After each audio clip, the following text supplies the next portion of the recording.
What's going on, everybody? Welcome back to Trez the Bank, TTB Ravens Media if you're on YouTube. This is just a YouTube video right here talking about Greg Roman, talking about what Willie Snead said about Greg Roman. And I brought in a special guest. Most of the viewers or listeners of Trez the Bank podcast probably don't know Matt. I think he's been on one episode because Matt's not a Ravens fan. Matt is a San Francisco 49ers fan. And why that's important right now is because he has been through the Greg Roman experience. And so he's going to be able to give more insights that not just Ravens fans have had to deal with. So we can get more of an insight into why Greg Roman needs to go. And we'll talk about Willie Snead and everything. But Matt, do you want to introduce yourself? Let people know, where to find you, all that stuff. Yeah, so I have a Niners show, and then I'm also McConnell's co-host on the Worst Take podcast. Maybe you could plug the Worst Take pod down here. But I'm a big Lamar Jackson fan. But I do find it interesting that you're saying that you're not a fan of Greg Roman, yet he's a huge reason why the Ravens have 2 Super Bowls, because Mr. Greg Roman decided to throw, 4 straight jump balls to Michael Crabtree from the 5-yard line. Yes, I'm bringing that up because that was absolutely abysmal, and that kind of that's a very concise way of saying I am not a Greg Roman fan. And like I said, I love Lamar. Yeah. We saw what Greg Roman did to Colin Kaepernick's career. Obviously, there's all the political stuff, but I just want to talk about Kaepernick as a player and say that he was really talented. And so, of course, there is that political reason for why he kind of got blackballed out of the NFL. But also, I don't think teams viewed him as talented as they did before because they felt that they saw Colin Kaepernick unable to adapt. I don't think that's all Kaepernick. Maybe it's partially his fault, but I think a lot of that falls on Greg Roman's shoulders. And I'm scared for Lamar because I love Lamar. Lamar is one of my favorite players in the league. I think that he gets way too much slander against him for, he's a running back, all this stuff. Lamar's a good player, but they don't they don't help him at all. You have Miles Boykin, you got Willie Snead, who you're gonna bring up here in a second. Those guys aren't great, but Greg Roman's not helping scheme guys open. I mean, we saw in the Titans game, it was a pathetic game plan, really. And we saw a lot of those throughout the season. And we only saw the Ravens really winning when Lamar was able to just take over and do it all himself. And so it's just not a recipe for success.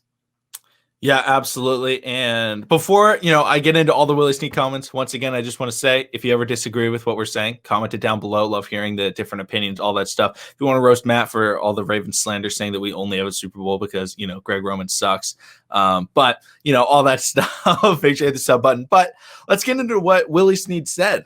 So Willie Snead took to Twitter and he tweets out, any receiver can be a true number 1 if they are in a system that allows them to be. What they do after that is on him. Hollywood ended up quoting that tweet with, the 100 emoji. And then Willie Snead later tweeted out, no shade, just facts. And Dez Bryant got in on it. He started talking about why he, doesn't feel he's a fit in Baltimore and stuff like that. But if your wide receivers are calling out your offensive coordinator because they're frustrated, that's a bad sign, especially for somebody like Lamar Jackson, who's already won an MVP. I mean, he's proven that he can dominate a game. He can completely take over a game. That's something very few quarterbacks can do in the NFL. And another quarterback that I think has the ability to do it, but gets absolutely destroyed by, play calling and bad teammates or, offensive line troubles or whatever, is somebody like a Russell Wilson. And overall, looking at Lamar, if your receivers are all mad, I mean, Hollywood Brown is your wide receiver for the future. I mean, you drafted him in the first round. He's your number 1 wide receiver. And he's quoting people, that are saying oh, yeah, all this stuff, throwing shade at Greg Roman. That is not good. I mean, Hollywood, right? And it's not the first time Hollywood has kind of talked about it. I mean, he had the Soldiers tweet that he had after the Pittsburgh loss, basically calling out the play calling. Why aren't you using your wide receivers?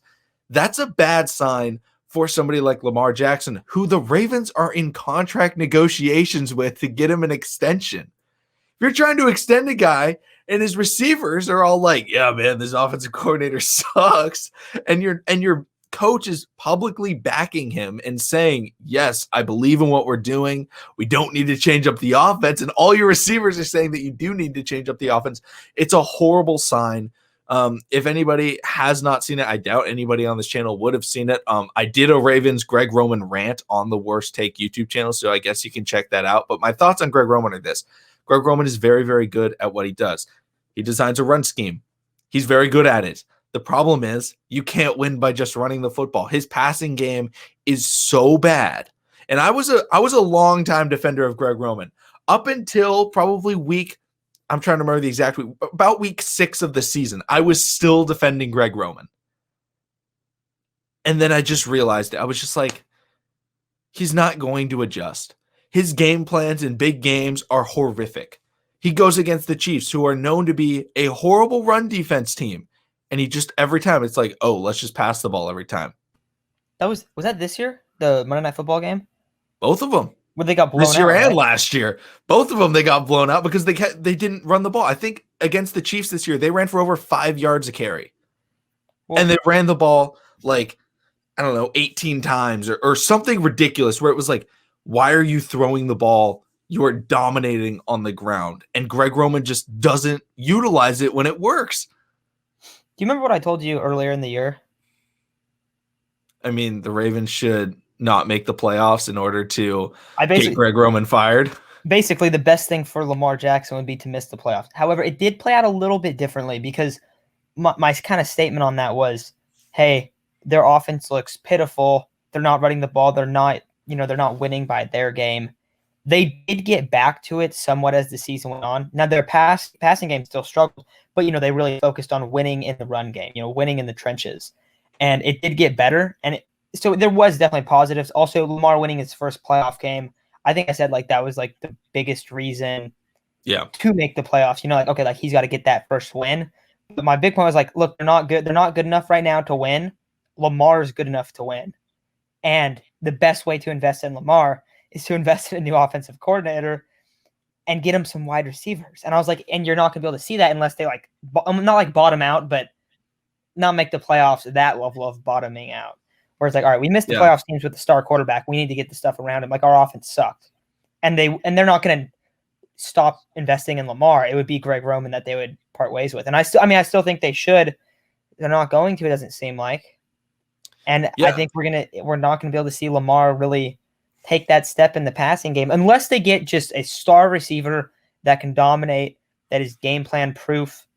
But it's kind of hard to be game plan proof. That's just how the NFL is. You got to have you got to have your players in specific roles that for them to succeed. And we see Hollywood Brown.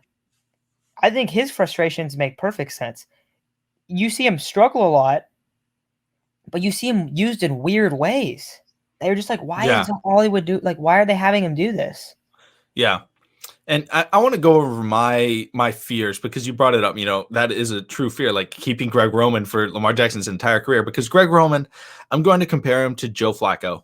Greg Roman did something. He comes in, boom, breaks the single season rushing record.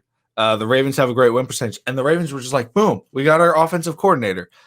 And they're just going to stick with him. They stuck with Joe Flacco for way too long. And I love Joe Flacco, but it was clear about 2 years after he got the contract, it was okay, no, he's not it. He was still mediocre after the Super Bowl. And I was he can still play better. But it was okay, he needs to go. And they just wouldn't get rid of him. They just wouldn't do it. And it was okay, you need to get rid of him now. And I've seen a lot of people, tweeting and commenting on videos and saying things like, oh, well, Ravens fans shouldn't be that upset with Greg Roman because we've had way worse offensive coordinators. I'm that doesn't mean that we can't still have it. Just because he's bad, but better than horrible is that's not a trade-off that I'm willing to take. Having a bad quarterback versus a really bad quarterback doesn't really matter because they're both bad in the end. Greg Roman, he can design a run scheme, but I believe he's never had a top 20 passing offense in his entire career. That's horrific. That's horrific. And if he does, he may have one. But I believe a year with Kaepernick, I think his best year was 22nd in passing. That makes sense. That's so bad. And there's a reason why those guys can't win. It's because they can only beat certain teams. Everybody brings up the Ravens can't come from behind. Why? Because they run the ball all the time. They refuse to throw. That's why they can't come back is their route combinations that they put up. I mean, we've seen the practice videos of Dez Bryant mossing people on, corner routes in the end zone, Lamar throwing it up, and they just do not call it. And they also call, they call more trick plays than they do call in just good designed pass plays. Well, do you remember do you remember the 49ers offense in the hardball era with Bolden and Crabtree and Vernon Davis, those guys? Oh yeah. Oh, I mean, a lot of it. Okay, for Vernon, a lot of it is play action based. You pound the rock with Frank Gore. But Crabtree and Bolden, what I remember of it, when it flashes in my head, is contested catch. Oh wow, what a play by Crabtree. Oh wow, what a play by Bolden. They're just so good that they're able to overcome it. And there's a DB dipped all over them because the guys, these schemes aren't helping get them open. And these route concepts aren't helping get them open, but they're just such good players that they're able to do it. And then you have Kaepernick who can just absolutely sling it. And it was all right, they're able to be successful because they can complete these very difficult level of plays consistently. But that's not what you want. You start looking into the Sean McVays, the Kyle Shanahans. I mean, even Matt LaFleur. Those young coaches, what are they doing? They're coming in, they're building concepts where guys are open, where it's an easy play. We see Kittle talk about Kyle, and he's like, yeah, Kyle designed this play. He tells me, hey, no one's going to touch you. And then I ran the play in the game, and no one touched me, and I had 50 yards of open space. And in the Broncos game a couple years ago, where it's no, these are gimme plays. They're layups. They're hitting you check out in the flats. There's no Marquez. Yeah, there's Marquez Valdez-Scantling running just wide open down the middle of the field. Because everyone, jumps on Adams, whatever route, and all the safeties come up. And you just see this so often. But, I mean, you saw Sean McVay run a pretty damn good offense with Goof. Yeah. I have to call him Goof every time now. I just can't help it. It's something that Ravens fans should be concerned about, especially with Lamar's passing game. Trying to improve that and show people that he can pass. But, like you said, Matt, every pass is like a contested pass. That's why the Ravens have so many drops, is because almost every single pass is somewhat contested. And guess what? Mark Andrews, he may be one of the worst tight ends at catching contested passes. Yes. If he has contact, he drops the ball every time. Yeah. He really does. And if he gets the ball in space, boom, he's great. Exactly. I'm a big Mark Andrews guy. I mean, I think he's a stud. I mean, what do you have?